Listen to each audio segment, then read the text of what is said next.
A story of Robin Hood. In the rude days of King Richard and King John there were many great woods in England. The most famous of these was Sherwood Forest, where the king often went to hunt deer. In this forest there lived a band of daring men called outlaws. They had done something that was against the laws of the land, and had been forced to hide themselves in the woods to save their lives. There they spent their time in roaming about among the trees, in hunting the king's deer, and in robbing rich travelers that came that way. There were nearly 100 of these outlaws, and their leader was a bold fellow called Robin Hood. They were dressed in suits of green, and armed with bows and arrows, and sometimes they carried long wooden lances and broad swords, which they knew how to handle well. Whenever they had taken anything, it was brought and laid at the feet of Robin Hood, whom they called their king. He then divided it fairly among them, giving to each man his just share. Robin never allowed his men to harm anybody but the rich men who lived in great houses and did no work. He was always kind to the poor, and he often sent help to them, and for that reason the common people looked upon him as their friend.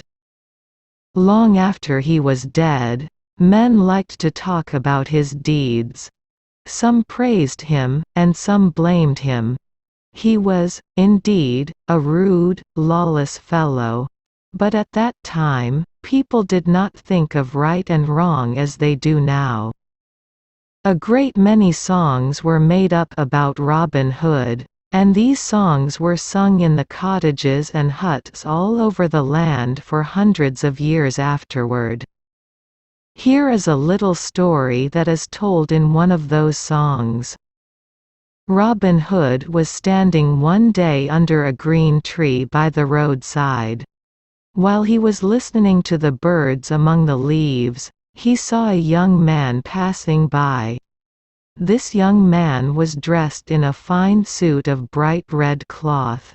And, as he tripped gaily along the road, he seemed to be as happy as the day. "I will not trouble him," said Robin Hood, "for I think he is on his way to his wedding." The next day Robin stood in the same place. He had not been there long when he saw the same young man coming down the road. But he did not seem to be so happy this time. He had left his scarlet coat at home, and at every step he sighed and groaned. "Ah, the sad day, the sad day," he kept saying to himself. Then Robin Hood stepped out from under the tree, and said, "I say, young man, have you any money to spare for my merry men and me?" "I have nothing at all," said the young man, "but 5 shillings and a ring." "A gold ring?" asked Robin. "Yes," said the young man, "it is a gold ring. Here it is." "Ah, I see," said Robin, "it is a wedding ring. I have kept it these 7 years," said the young man. "I have kept it to give to my bride on our wedding day. We were going to be married yesterday. But her father has promised her to a rich old man whom she never saw. And now my heart is broken." "What is your name?" asked Robin. "My name is Allan a Dale," said the young man. "What will you give me, in gold or fee," said Robin, "if I will help you win your bride again in spite of the rich old man to whom she has been promised?" "I have no money," said Allan, "but I will promise to be your servant." "How many miles is it to the place where the maiden lives?" asked Robin. "It is not far," said Allan, "but she is to be married this very day, and the church is 5 miles away." Then Robin made haste to dress himself as a harper, and in the afternoon he stood in the door of the church.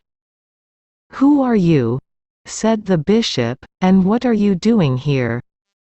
"I am a bold harper," said Robin, "the best in the north country." "I am glad you have come," said the bishop kindly. "There is no music that I like so well as that of the harp. Come in, and play for us." "I will go in," said Robin Hood, "but I will not give you any music until I see the bride and bridegroom." Just then an old man came in. He was dressed in rich clothing, but was bent with age, and was feeble and grey. By his side walked a fair young girl. Her cheeks were very pale, and her eyes were full of tears. "This is no match," said Robin. "Let the bride choose for herself." Then he put his horn to his lips, and blew 3 times.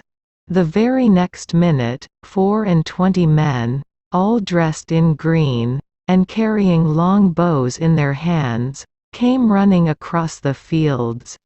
And as they marched into the church, all in a row, the foremost among them was Allan a Dale. "Now whom do you choose?"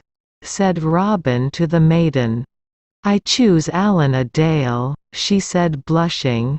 "And Allan a Dale you shall have," said Robin, "and he that takes you from Allan a Dale shall find that he has Robin Hood to deal with."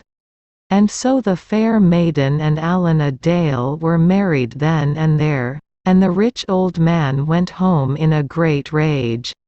And thus having ended this merry wedding, the bride looked like a queen. And so they returned to the merry green wood, amongst the leaves so green.